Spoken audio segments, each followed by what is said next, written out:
Hey guys, I'm Rogut, and this is my rant. I love falling in my chair to start the video. It's probably going to be something I'm going to do all the time. Well, you've seen it many times.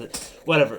That was a tangent. Okay, so today's topic, before I even get into all that stuff that YouTubers tell you to do that you've probably heard a million times and stuff like that, I'm going to save it for the end this time, all right? So, what I wanted to talk about is I am going to open my laptop and I'm going to pull up a handy dandy article that I found that I'm not going to read verbatim. I'm just going to look at it and like refamiliarize myself with it.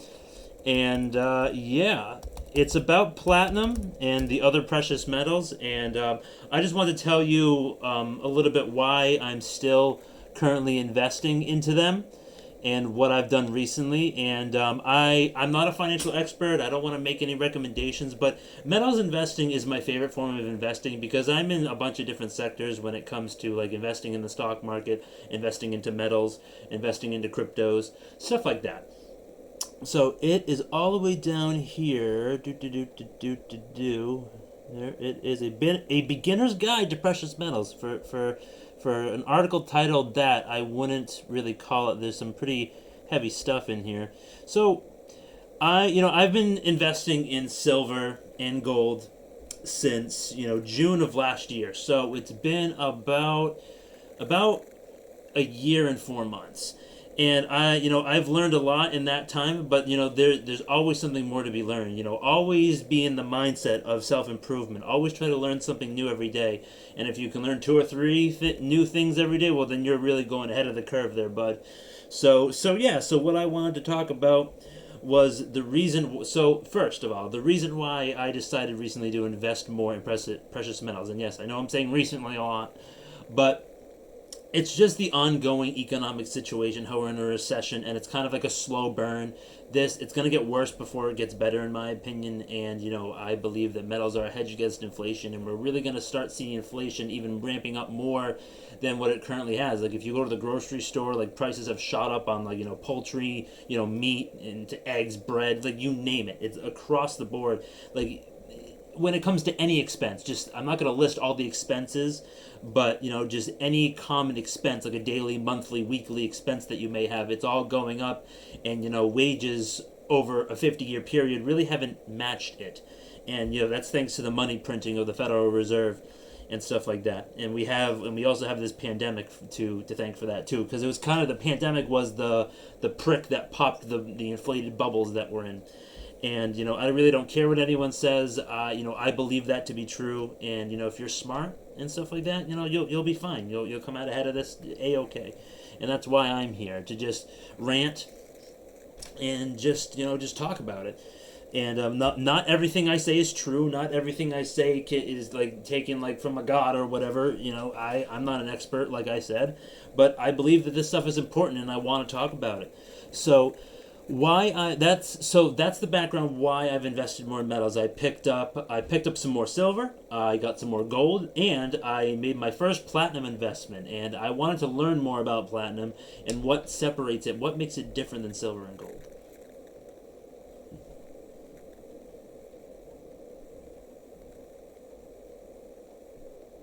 So, with that distraction out of the way, so I'm just going to talk about it here. So platinum is used in industry. It's used in catalytic converters, and it's going to be used more as time goes on because of the eco-friendly cars. They're always striving for more miles per gallon and stuff like that. It's used in jewelry. It's used in a little silverware. Industry when it comes to some electronics and solar power, stuff like that. And it's interesting because why platinum is based. So what I read, basically what it says in this article is that platinum basically, platinum's not exactly cheap right now. I mean, you can look up the price. I'm not going to tell you what the price is now because by the time this video comes out, it's going to be dated. So the price is going to be different. But the last time I checked, it was like $888, like $888 an ounce. So with that being said, so usually when economic times are a little shaky and there's like fear and uneasiness and like fear of the unknown, kind of like what we're in right now, gold and silver tend to go up.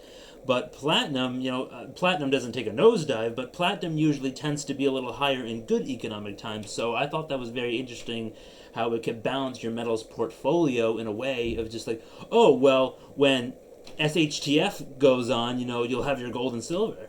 But when times are good and it's all sunshine and rainbows, like it's not right now, don't fool yourself. It's not. We're not in a V-shaped recovery. Just get that out of your head. And and then platinum tends to perform in good times. So they always balance each other out. That's why I invested in platinum. So that's just a little insight and stuff like that. So a little bonus that I want to talk about in the same video is the stuff that I found. So if we look down here, I brought my new recent finds. This was the $2 bill that I mentioned. It's the serial number. It's somewhat low. It has 2 zeros in front of it, and usually 3 zeros or 4 zeros is even more highly sought after or collectible with some collectors and stuff like that. And it does have a star, and like I said, it's a medium grade. So this note is worth about $5, but I want to keep it, because it's I want to keep it. I want to keep it in my collection and see if anything happens over time. And mid-grade rarity, it's really cool. I really like it, and I'm gonna hold on to this one. It's a great looking note. I like anything that has a star on it, even if it's even all my ones in my drawer over there. They're most of all, if not all of them, are only really worth face value. But I like keeping the ones that have a star on it because they look cool. They still, even though they're not considered rare and they're common, part of 3.2 million. I still like to keep them and stuff like that. So you never know if they'll be worth something. So the next one I want to show you here is the $20 star note that I found. You can see the star right there next to the 8. This one is pretty common. It's part of a 3.2 million print run, and it's only worth face value. It's only worth $20, but I like to keep it. Like I said in a previous video that I made, it's still very rare that you find a $20 star note. Especially I got change from a Shell gas station when I was buying energy drinks, and I used 100. I broke 100. They were really nice enough to do that for me because some places don't do that for you these days. And they, I just found this in my change, and I was like, oh my god, I gotta go to my currency collection right now and check. I'm not on my currency collection right now, but so yeah, that's that. It was really cool. I want to keep it. You never know. It's something you don't see every day. And then this last one has some folds on it. But a very interesting serial number.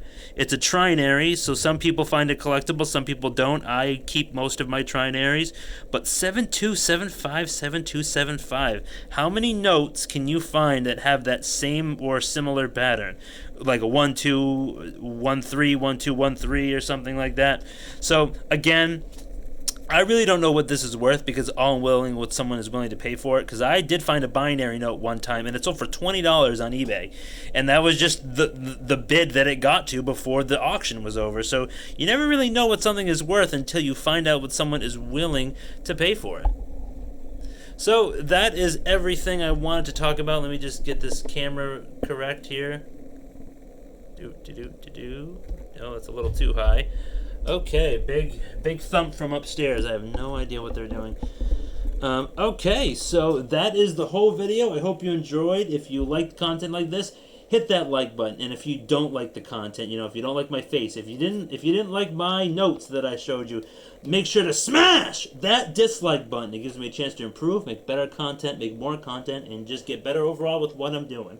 And like I mentioned before in a previous video, I will at some point in the next week be going to a Benjamin Moore, and I'll be getting their stupid color names. I'm going to be comparing them to the Sherwin-Williams ones, those old videos that I did. So I hope you guys enjoyed. Subscribe if you want to see more, and hit that ding-a-ling bell to be notified when you want to see this crazy face again. Ugh. All right. See you next time.